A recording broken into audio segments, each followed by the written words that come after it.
আসসালামু আলাইকুম রহমতুল্লাহ। আজ আমি আপনাদেরকে দেখাবো সিটেক্স 575 কন্ট্রোলারে প্লাস ডিস্ক থেকে পিএলসিতে কীভাবে প্রোগ্রামটা ডাউনলোড করা লাগে। চলুন আমরা দেখে নিই। প্রথমে সার্ভিসে যাব, কনফিগারেশনে যাব, পাসওয়ার্ড খুঁজবে, আমরা পাসওয়ার্ড দিব 1928। সার্ভিস লেখা আসছে, আমরা ওকে দিব। এরপরে পিএলসি প্যারামিটার, পিএলসি আমরা সার্ভিসে আসব। সার্ভিসে আসার পরে আমরা ইনস্ট্রাকশন আপ ডাউনলোডে আসব। এরপরে আমরা প্লাস ডিস্ক থেকে পিএলসি, আমরা যেহেতু ইউএসবি ইউজ করি নাই, আমরা প্লাস ডিস্ক ইউজ করছি। প্লাস ডিস্ক থেকে আমরা পিএলসিতে প্রোগ্রামটা ডাউনলোড করব। আমরা আসলাম প্লাস ডিস্ক থেকে পিএলসি,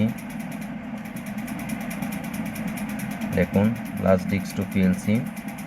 এরপর আমরা রাইট বাটন ক্লিক করব,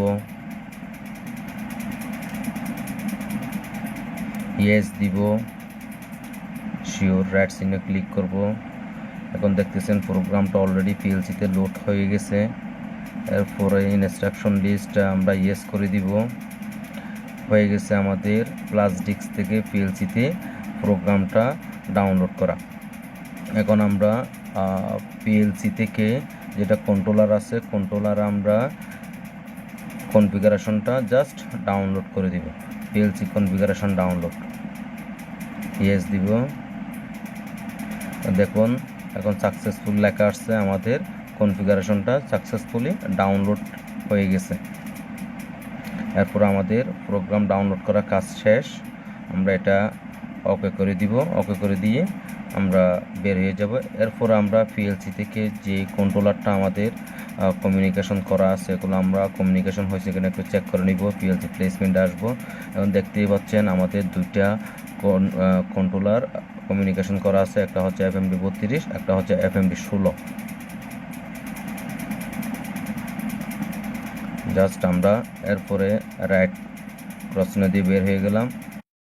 জাস্ট আমি আপনাদেরকে আবার ঢুকে দেখাইলাম। এরপর আমাদের কাজ শেষ। আমরা ক্রস চিহ্ন দিয়ে ক্যান্সেল করে বের হয়ে যাব। ধন্যবাদ, সবাই ভালো থাকবেন। আসসালামু আলাইকুম।